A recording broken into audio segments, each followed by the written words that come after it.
Hi there, Niro pensioner here, back here with the Evec 7 kilowatt charger. I'm pleased to report it's now working after 6 weeks and 6 visits by different engineers. The one came on Thursday and replaced it, and I'm pleased to say it's a DPD van just going past its speed, that it now works. I suggested 6 weeks ago they should maybe just replace it, but hey, what do I know? Anyway, it's now working, and I'm pretty happy with the way things are going. So I'll move indoors away from the traffic noise and stuff and tell you just how I've set it up. I don't know how other people do it, but the way that I've done seems to work and might be useful to other people. So let's go and have a look. So here I am indoors, away from the traffic noise and the cold. It's still pretty cold up here. So I just thought I'd explain the way that I have things set up now with the charger and the car and Octopus Go. I explained in a previous video that I was signing up with Octopus Go. I've done that. For those of you who don't know, Octopus Go gives you 4 hours of cheap rate electricity between midnight and 4:30 in the morning, and that's throughout the house. So as well as the car charging, I have my dishwasher, for example, set to come on at midnight, so that runs at cheap rate. When I'm using tumble dryers and things like that, same thing, I have them all set to come on in the cheap rate electricity, so there's extra savings. But I've set between the car app, the charger app, and Octopus Go, I've set up a little sort of system which works really well for me, and I think it'll work well for most people, and I'll explain why. So as I say, with Octopus Go you get 4 hours of charging. The charger charges at 7 kilowatts, so that's 28 kilowatts you can put into the car overnight on a charge at cheap rate electricity. The price wise, the cheap rate is 9 pence a kilowatt hour, and the standard rate is 30 pence a kilowatt hour. So hang on, I've got this written down. So yes, so to put in the 28 kilowatts at 9 pence would cost £2.52, whereas if I did it at the standard rate, it would be £8.40. And so it's a saving of just over 6 quid, say 6 quid. So I save 6 quid every time I charge in that way, rather than charging at a standard rate.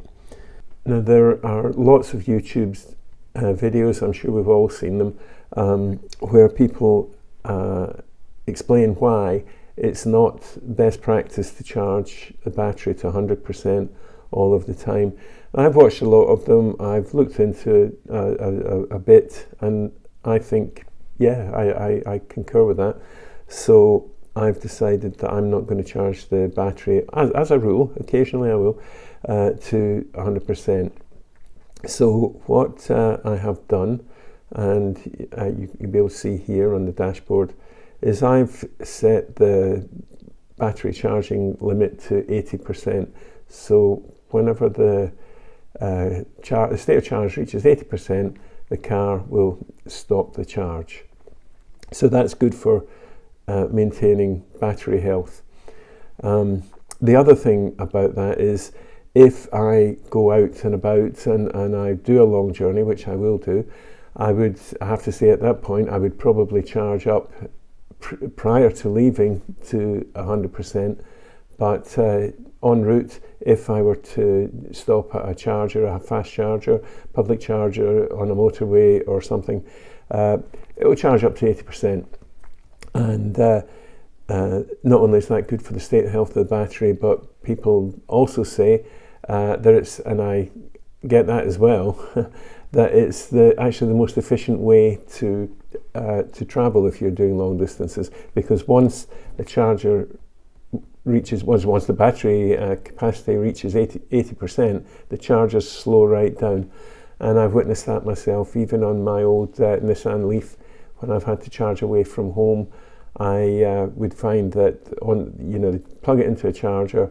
That'd be just a 50 kilowatt charger in that case, but it would rattle up through the percentages really quickly till it got to 80%, and then it would start to slow, and occasionally I would think, when I was away, I'd think, oh, I'll just pump it up to 100% while I'm here, and but then I would get to maybe about 85% and I'd be, oh, I'm fed up now. So I just unplug it and charge it at home when I got home, as long as I had enough to get home, obviously.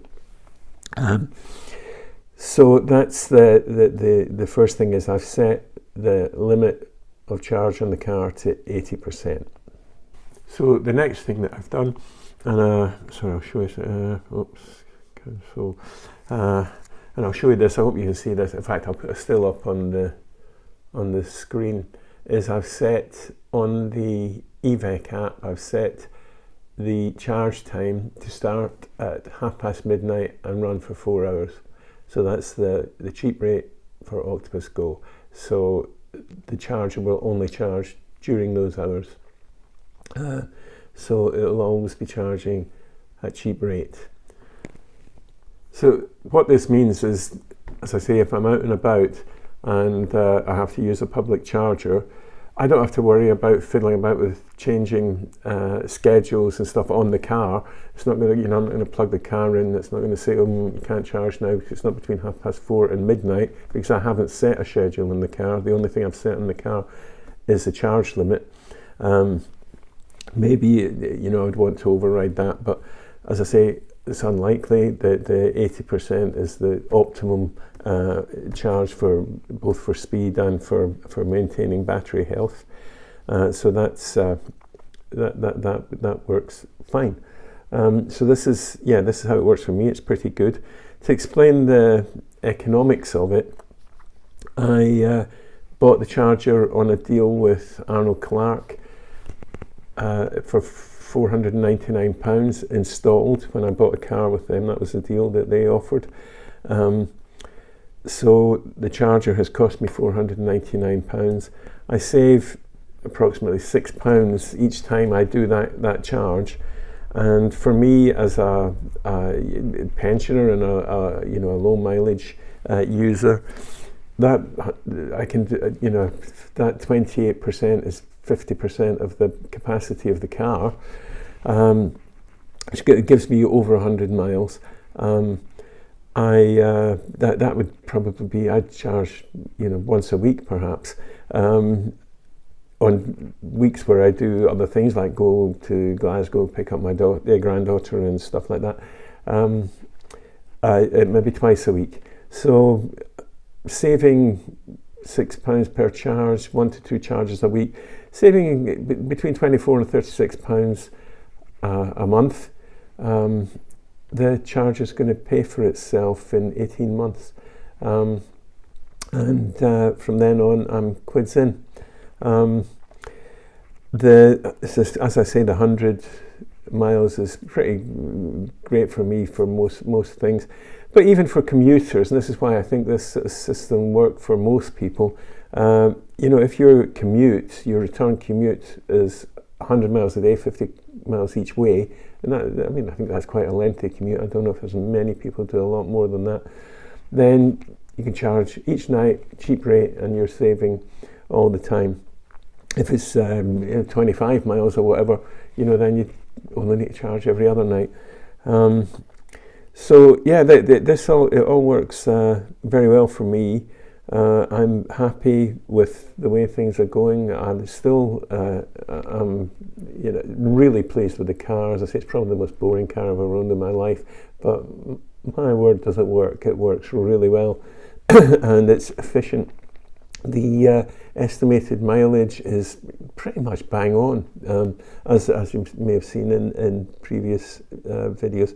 And this is the winter, when I've got the heating on all the time, windscreen wipers most of the time, lights half the time at least, I'm really happy with the way that things are going with it all. So I hope this might have been of use to people. When the charger was first working, I was faced with this kind of dilemma. I've got an app for the car, I've got an app for the charger, I've got 4 hours of cheap rate electricity. What exactly do I do? And then I thought about it and came up with this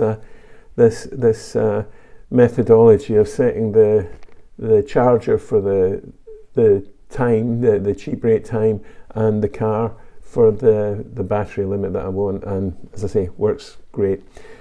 Well, if you've watched this, thank you very much, and I'll probably come up with something else in the near future, but thank you and bye for now.